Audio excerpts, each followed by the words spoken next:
A árvore da vida em Gênesis, primeiramente introduzida no Jardim do Éden, se destaca como um símbolo central e misterioso no livro de Gênesis. Em Gênesis 2:9, está escrito que do solo fez o Senhor Deus crescer toda árvore agradável à vista e boa para a alimentação. A árvore da vida, também no meio do jardim, é distinta de todas as outras árvores e ocupa um lugar especial na narrativa bíblica.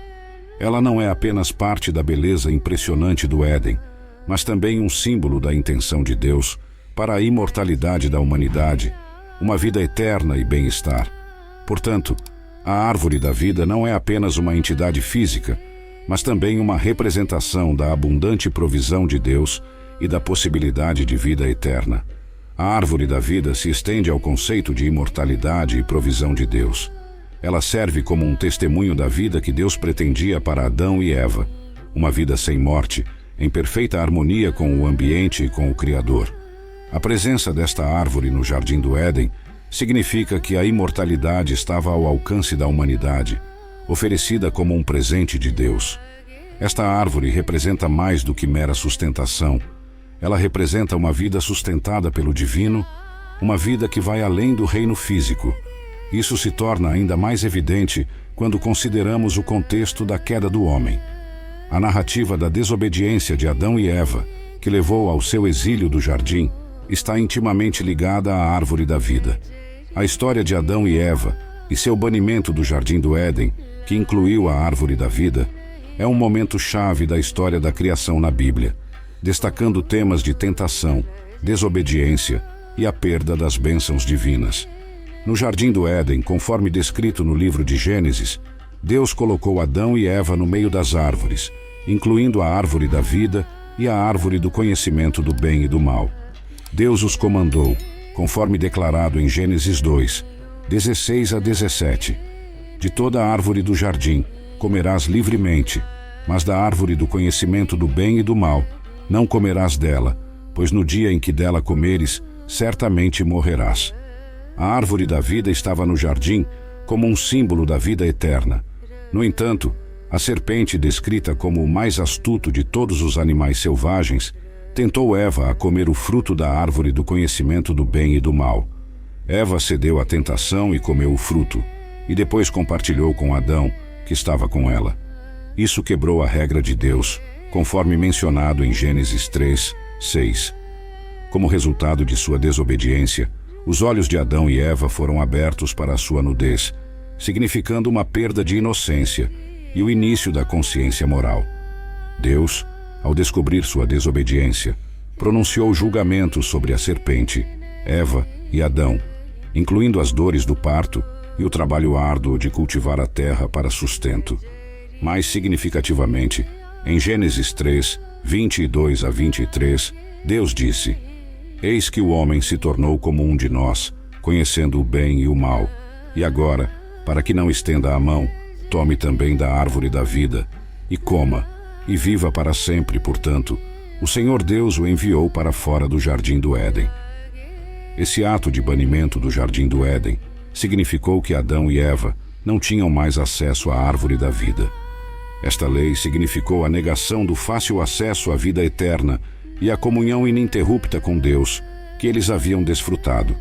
Assim, a árvore da vida, outrora ao alcance na beleza do Éden, tornou-se um símbolo distante do que foi perdido devido à desobediência. Ela se destacou como um lembrete da vida que poderia ter sido, se eles tivessem permanecido obedientes ao comando de Deus. A história do pecado de Adão e Eva e seu subsequente banimento da árvore da vida é uma narrativa fundamental sobre as consequências da desobediência e a perda da comunhão divina. Os querubins e a árvore da vida.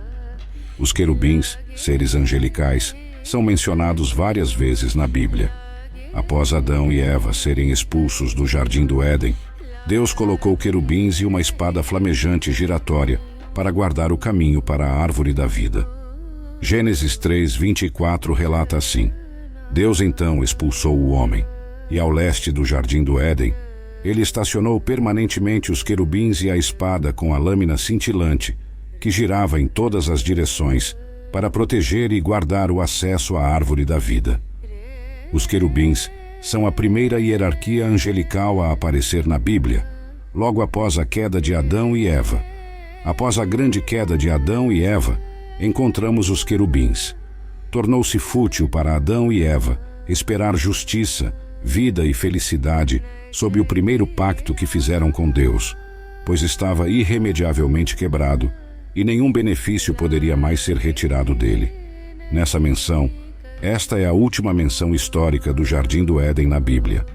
Deus designou um destacamento de querubins para a tarefa específica de guardar a árvore da vida. Adão foi proibido de se aproximar da árvore da vida à força ou sorrateiramente, pois ninguém pode passar por um anjo de guarda. Estamos apenas no 3º capítulo da Bíblia, e aqui encontramos o grande propósito desses anjos. É verdadeiramente fascinante ponderar sobre a emoção que deve ter preenchido Adão ao ver os querubins pela primeira vez na história humana. Imagine sua surpresa e admiração ao contemplar esses magníficos seres celestiais, diferentes de tudo o que ele havia visto antes. A visão dos querubins teria sido uma experiência transformadora para Adão, deixando uma impressão indelével em sua percepção do mundo ao seu redor. Será que Adão sentiu uma sensação de reverência e admiração ao observar a glória e a majestade dos querubins? Ou ele sentiu trepidação e medo, não sabendo o que esperar dessas criaturas de outro mundo? É possível que seu coração estivesse cheio de uma mistura de ambas as emoções, enquanto ele lutava para compreender a magnitude do que estava testemunhando. Independentemente das emoções que Adão possa ter sentido, uma coisa é certa: a visão dos querubins deve ter sido uma experiência verdadeiramente inesquecível que mudou para sempre sua compreensão do universo. É incrível pensar que um evento tão importante ocorreu há tanto tempo, mas o impacto desse encontro ainda pode ser sentido até hoje. Não é mencionado na Bíblia que os querubins foram designados para impedir Adão e seus descendentes eternamente da árvore da vida. Os querubins foram nomeados para impedir Adão e Eva de acessarem a árvore da vida, da maneira que costumavam antes de pecarem. Por mais que Adão anelasse retornar ao Jardim do Éden, os querubins lembravam-lhe de que ele havia quebrado a lei de Deus. O sumo sacerdote de Israel podia entrar no Santo dos Santos uma vez por ano para contemplar o propiciatório. A árvore da vida no Novo Testamento. No Novo Testamento, Jesus não fala diretamente sobre a árvore da vida da mesma maneira que é apresentada no Antigo Testamento ou no livro do Apocalipse. A árvore da vida, no contexto dos ensinamentos de Jesus, é mais metafórica e está ligada aos conceitos de vida eterna e nutrição espiritual, temas centrais em seus ensinamentos. Jesus frequentemente falava em parábolas e usava metáforas para transmitir verdades espirituais mais profundas. Por exemplo, em João 15, 1-5, Jesus diz: "Eu sou a videira verdadeira, e meu Pai é o agricultor. Eu sou a videira, vocês são os ramos. Se vocês permanecerem em mim e eu em vocês, darão muito fruto. Separados de mim, vocês não podem fazer nada." Aqui, a imagem da videira e dos ramos pode ser vista como similar à árvore da vida, enfatizando a importância de permanecer conectado a Jesus para sustento espiritual e vida.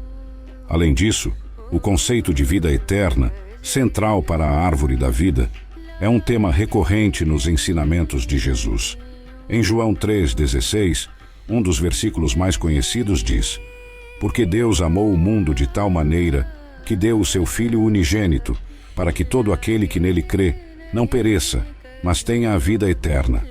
Aqui, Jesus está falando sobre a ideia de viver para sempre, que é semelhante à qualidade vivificante da árvore da vida.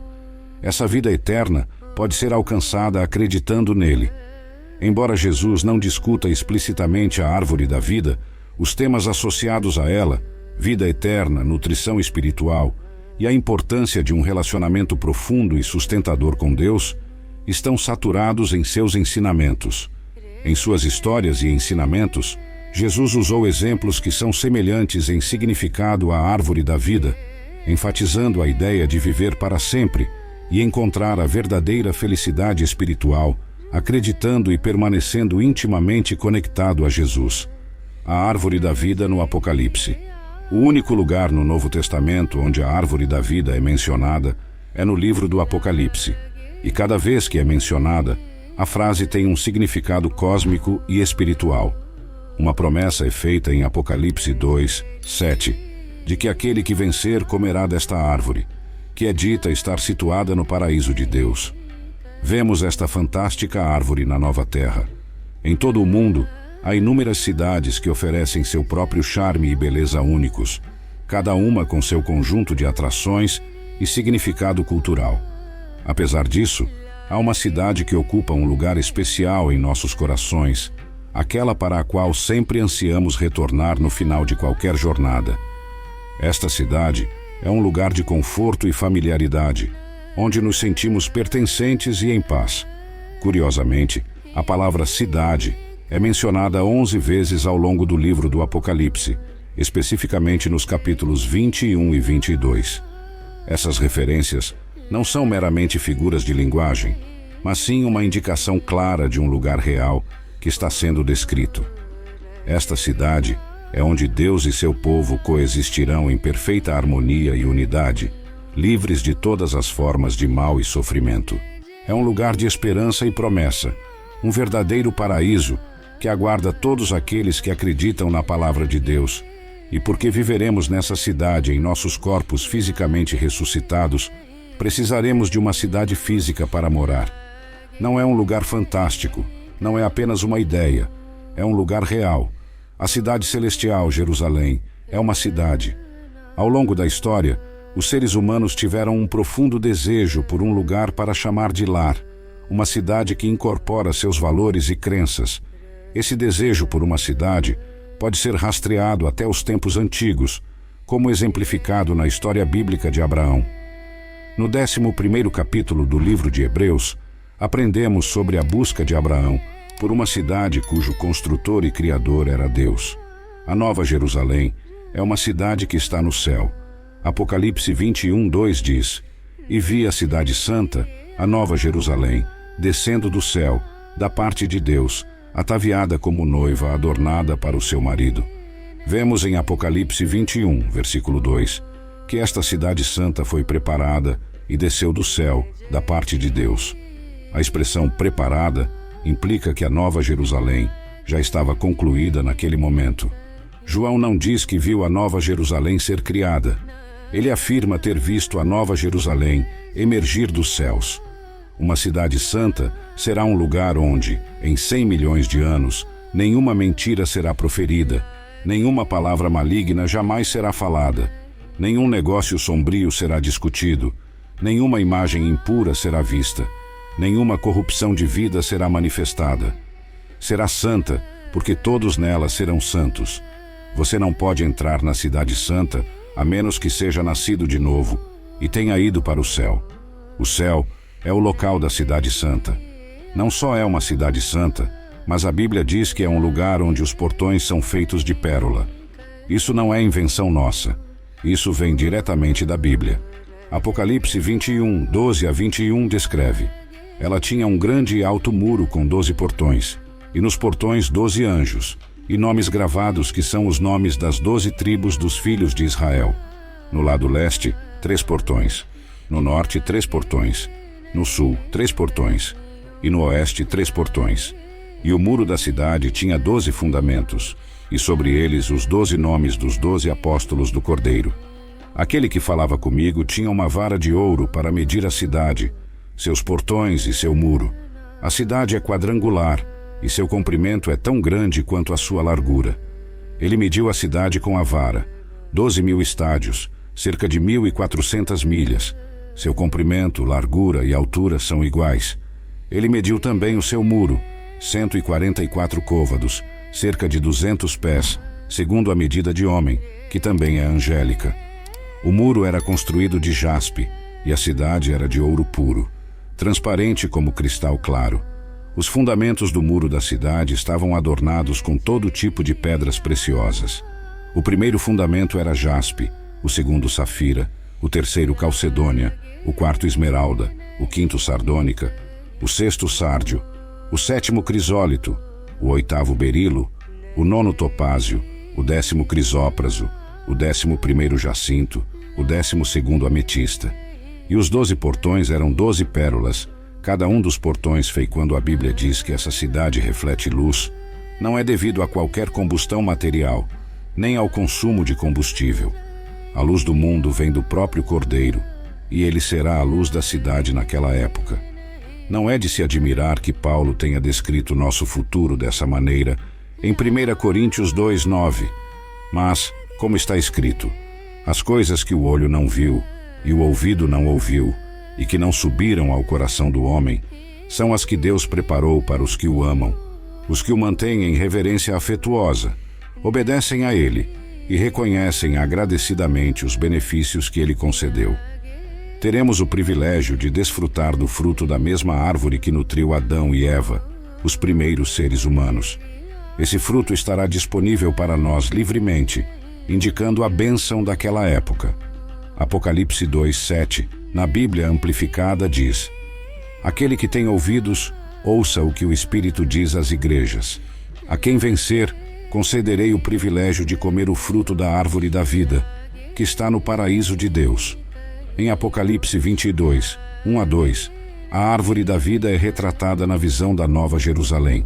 O trecho diz: Então o anjo me mostrou o rio da água da vida, límpido como cristal, que fluía do trono de Deus e do Cordeiro, no meio da rua principal da cidade.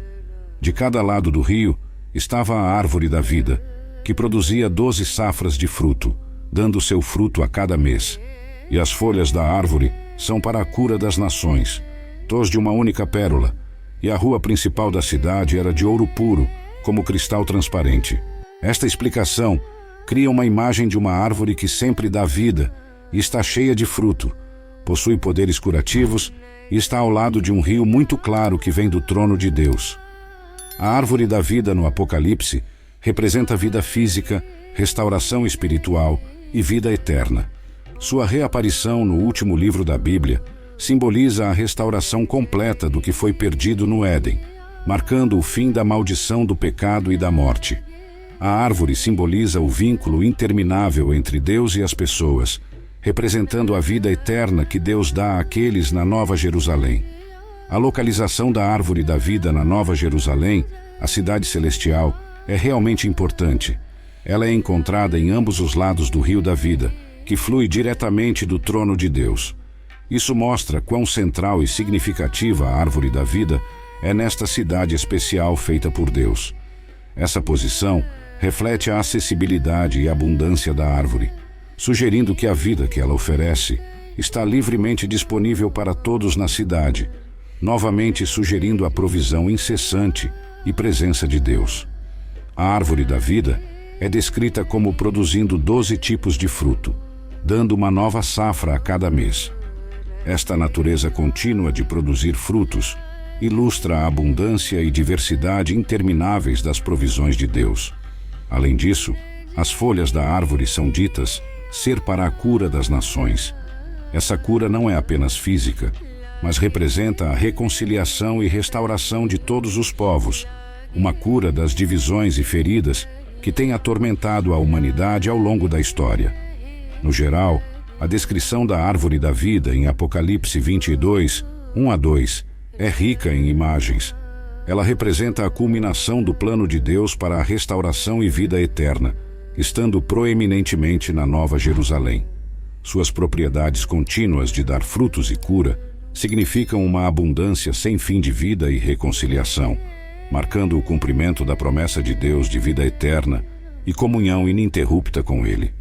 A Bíblia abre com a descrição de uma árvore da vida. Agora, vemos a árvore da vida novamente.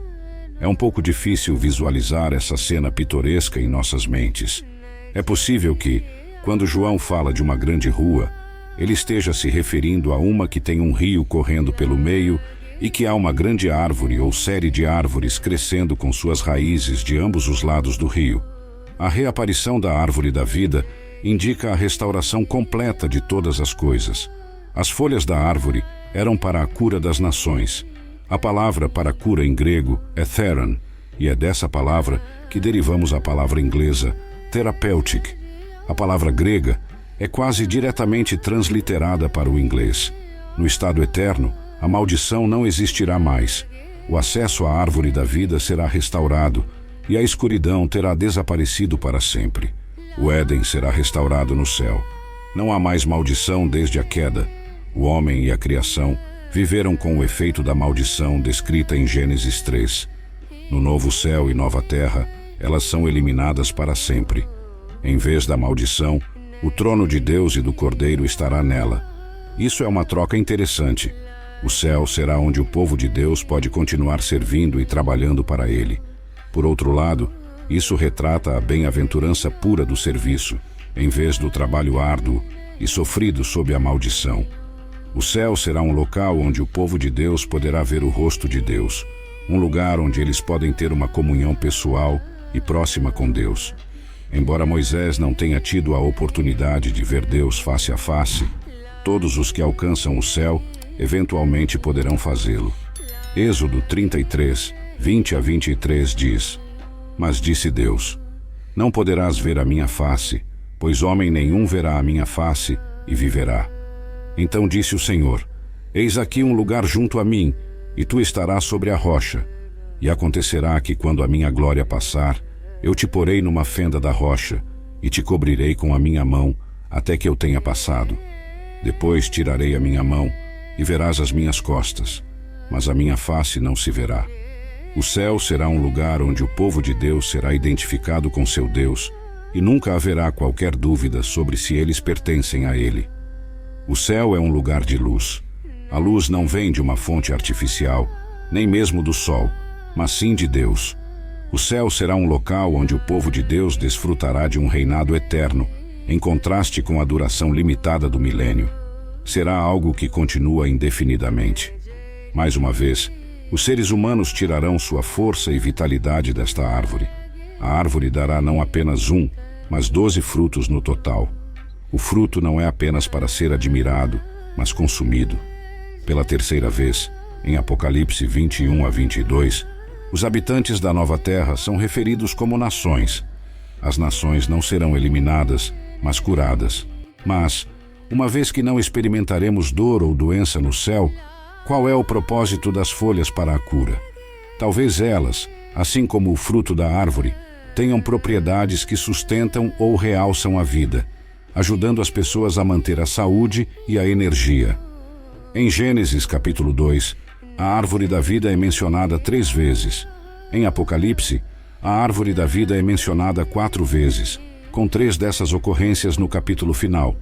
Fomos informados de que a árvore da vida pode atualmente ser encontrada no paraíso, a Nova Jerusalém, e também no céu atual será trazida e colocada na nova terra. Apocalipse 21:2 diz: E vi a cidade santa, a Nova Jerusalém, que descia do céu da parte de Deus, ataviada como uma noiva adornada para o seu marido. A presença da árvore da vida sugere uma provisão sobrenatural de vida, como Adão e Eva consumiram o fruto que seu Criador forneceu. Adão e Eva foram projetados para viver para sempre, mas para isso, presumivelmente precisariam comer da árvore da vida. Uma vez que pecaram, foram banidos do jardim, desconectados da árvore e sujeitos à morte física, assim como já haviam sofrido a morte espiritual. A morte tem sido a força dominante em toda a história desde o Éden. Por outro lado, na nova terra, teremos mais uma vez acesso irrestrito à árvore da vida. É importante notar que não há referência feita a uma árvore do conhecimento do bem e do mal para nos testar. Vemos a árvore da vida no livro do Apocalipse, onde o objetivo principal não era revelar um cronograma para eventos futuros, mas preparar as pessoas para o que aconteceria. Vários prêmios são dados àqueles que perseveram. O direito de comer da árvore da vida no paraíso de Deus, nunca ser ferido pela segunda morte, comer o maná escondido e receber uma pedra branca com um novo nome secreto, ter autoridade sobre as nações, sentar-se com Jesus em seu trono, ser vestido de branco e feito uma coluna no templo de Deus, levando seu nome e nunca mais deixá-lo. Acima de tudo e além de todo o sofrimento, o crente vencedor é prometido um lugar no novo céu e na nova terra, tendo a presença de Deus para sempre e sempre. é uma perspectiva gloriosa, a árvore da vida em Cristo. A árvore da vida é frequentemente vista como um símbolo de Jesus Cristo. Esse simbolismo vem do paralelo entre a árvore oferecendo vida no Éden e Cristo, oferecendo vida eterna através de seu sacrifício. Como Cristo diz em João 15:5, Eu sou a videira, vocês são os ramos. Quem permanece em mim e eu nele, esse dá muito fruto, pois sem mim nada podeis fazer. Aqui, Cristo se compara a uma árvore que dá vida, destacando a conexão entre a árvore da vida e seu papel como a fonte de vida espiritual e nutrição. A árvore da vida está intimamente ligada ao tema de ser salvo e redimido. Após a queda do homem, o acesso à árvore da vida é restrito, ilustrando a separação entre a humanidade e Deus devido ao pecado. Em Apocalipse 22:14 é declarado: Bem-aventurados os que lavam as suas vestes, para que tenham direito à árvore da vida e entrem pelas portas na cidade. Este trecho conecta a árvore da vida com a redenção oferecida por Cristo. A árvore da vida atua como uma ponte narrativa entre o livro de Gênesis e o livro do Apocalipse, resumindo a grande história da Bíblia. Ela aparece primeiro em Gênesis na perfeição do Éden e reaparece em Apocalipse na restaurada e perfeita Nova Jerusalém.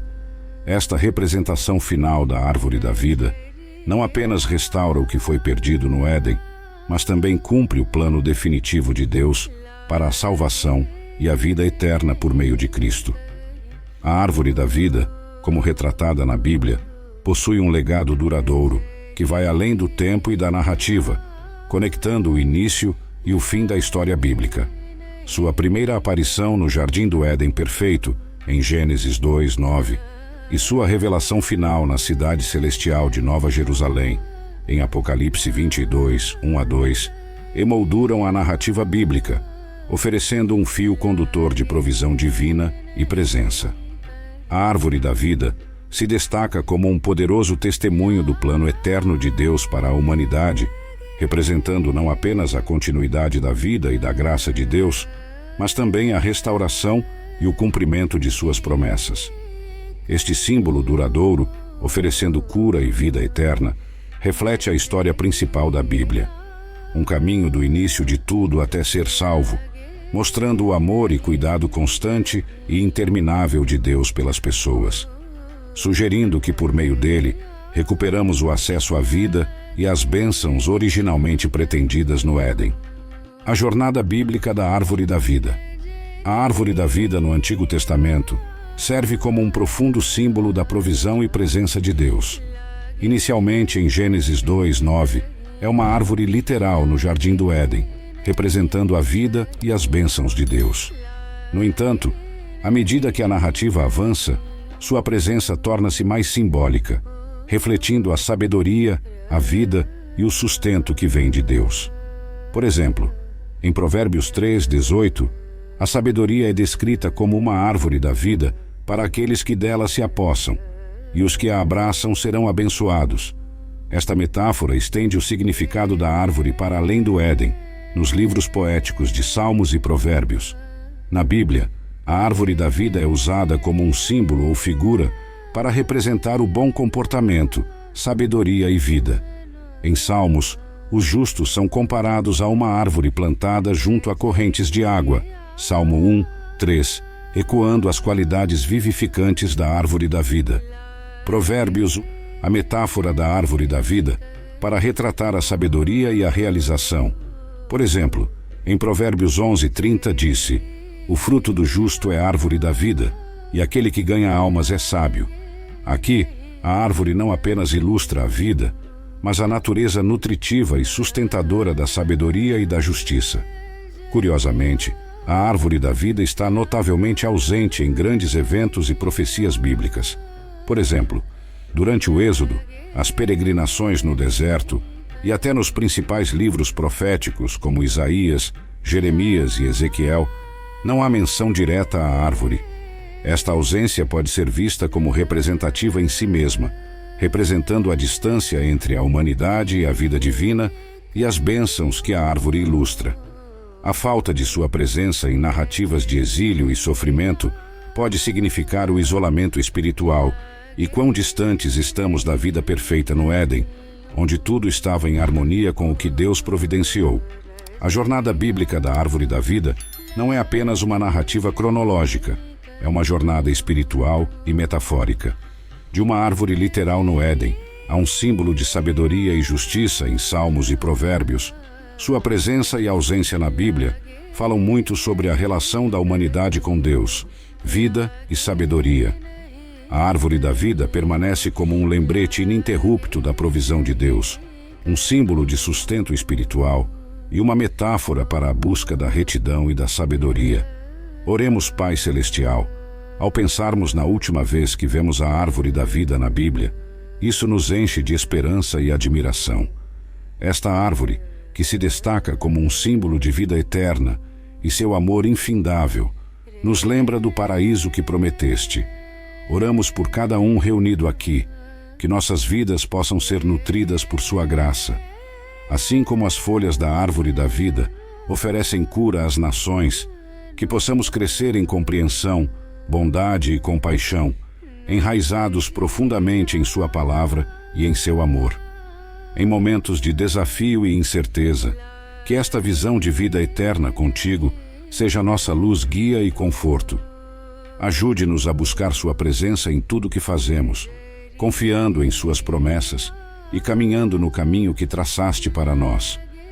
Guie-nos em nossa jornada de vida e, quando chegar a nossa hora, leve-nos ao jardim eterno, onde a Árvore da Vida brilha como um sinal de sua paz e felicidade intermináveis. Em seu santo nome oramos. Amém.